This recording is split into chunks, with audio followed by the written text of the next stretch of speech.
Hi everyone, this is Chandra. I am up pretty late. It's a little after 2 a.m. But I wanted to uh, just talk with you before too much more time got away from us and have a conversation about Shanquella Robinson. And if you spend any time on YouTube, I'm sure you've heard about her, what happened to her. She was murdered in Mexico with while she was on vacation with several of her friends. And this story hits home for a lot of people for a lot of different reasons in a lot of different ways. And I can tell you that for me, the the first thing that came to my mind with her is that when I was her age, when I was 25, I was far away from home.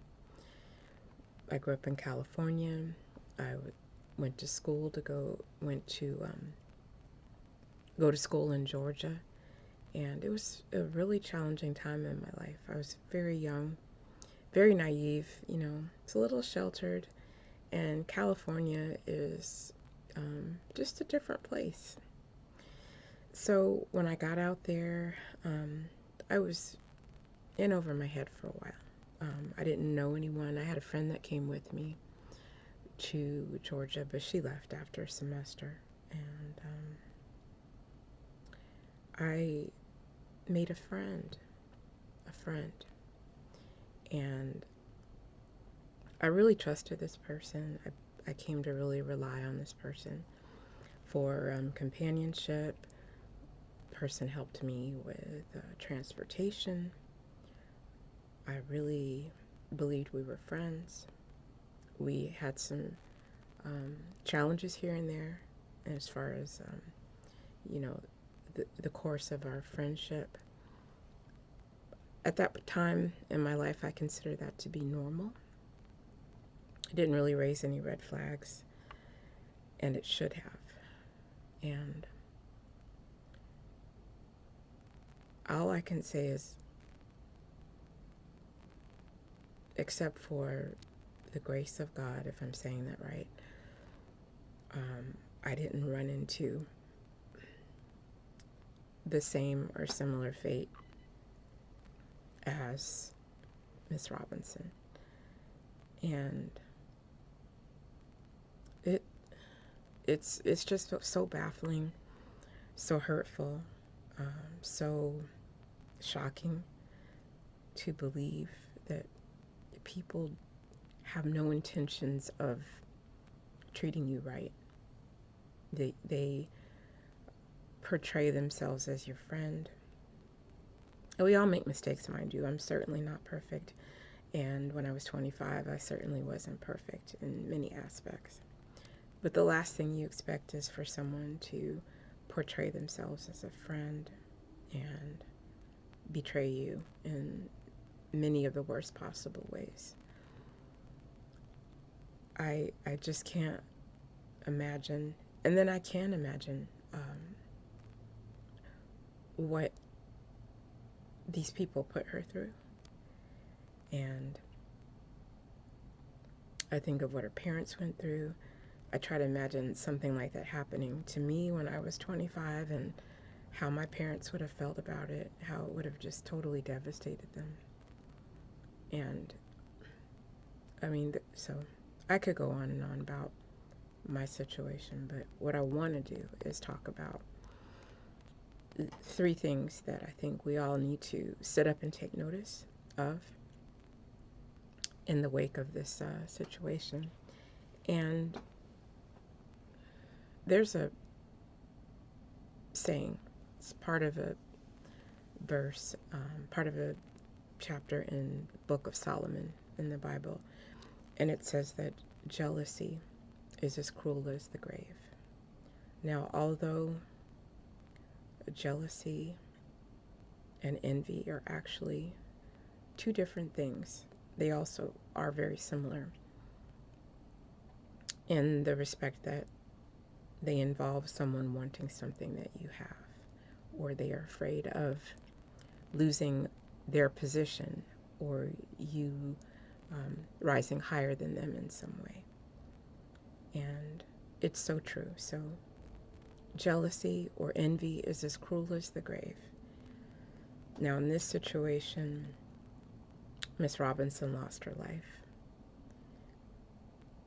In an average situation, when you're dealing with someone who displays envy or jealousy, they may not necessarily try to kill your body, but they will often do whatever they can to kill your spirit.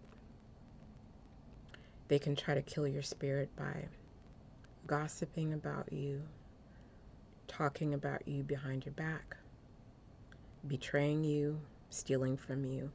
And stealing from you doesn't even necessarily have to do with material things. They can steal your time. They can steal your joy. So we really definitely have to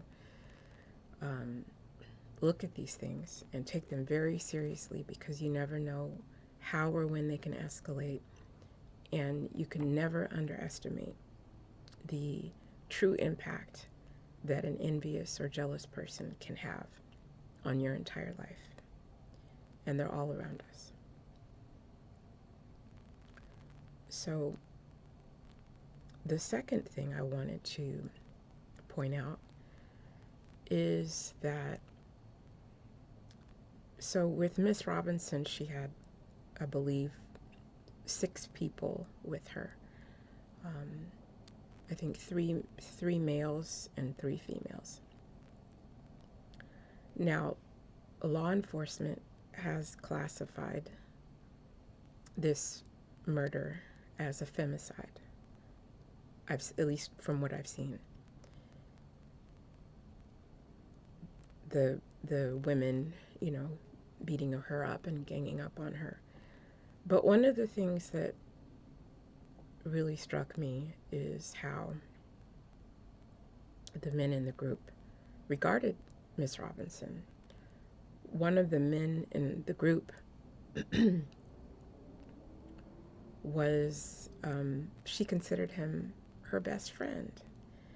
And a best friend doesn't sit back and film you being beat while you're naked. Your best friend would side with you. They would look after you. They would help you get out of that situation. Whatever they had to do, even if they couldn't physically defend you, they would call the police. They would do something other than sit there and film the whole incident and tell you to fight for your life like you're some kind of rooster or chicken, in a chicken fight or in a dog fight.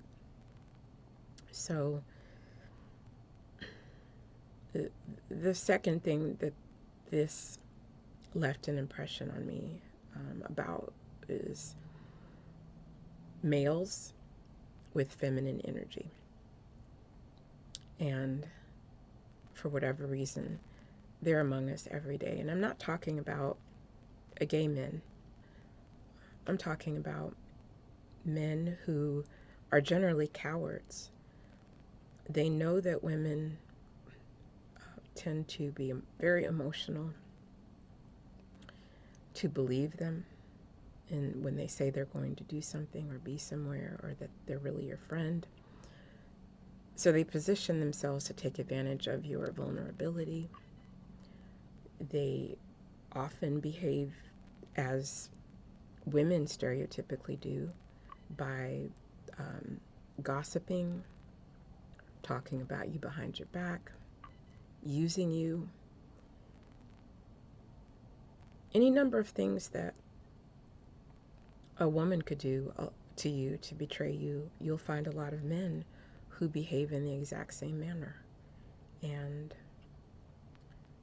generally, men, I think men should be there to protect you. They should protect the women that they love, whether it's your father, your brother, your friend, your boyfriend, your husband. If he is a real man, he will protect you. He will protect your virtue.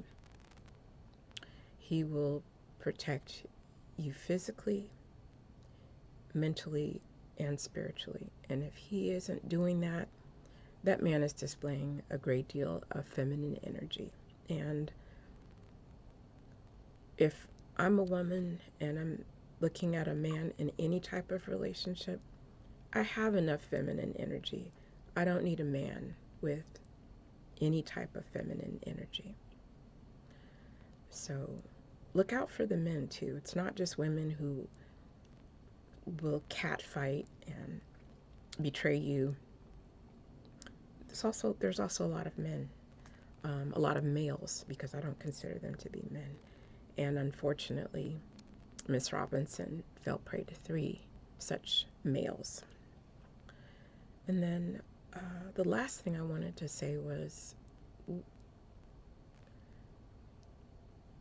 there are many of us who are already wise enough to keep track of their dealings with people, their associates.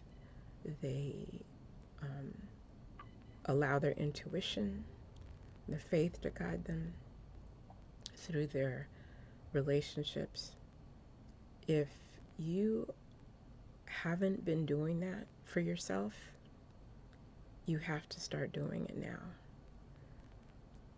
There's no denying that times have gotten harder, much harder economically.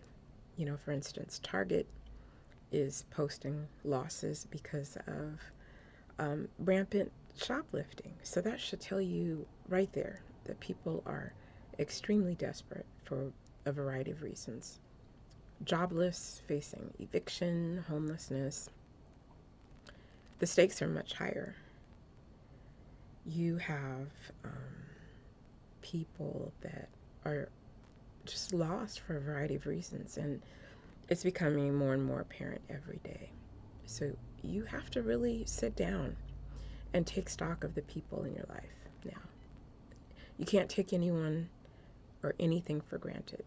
If you have people in your life who you know have talked about you behind your back, get as far away from them as you possibly can.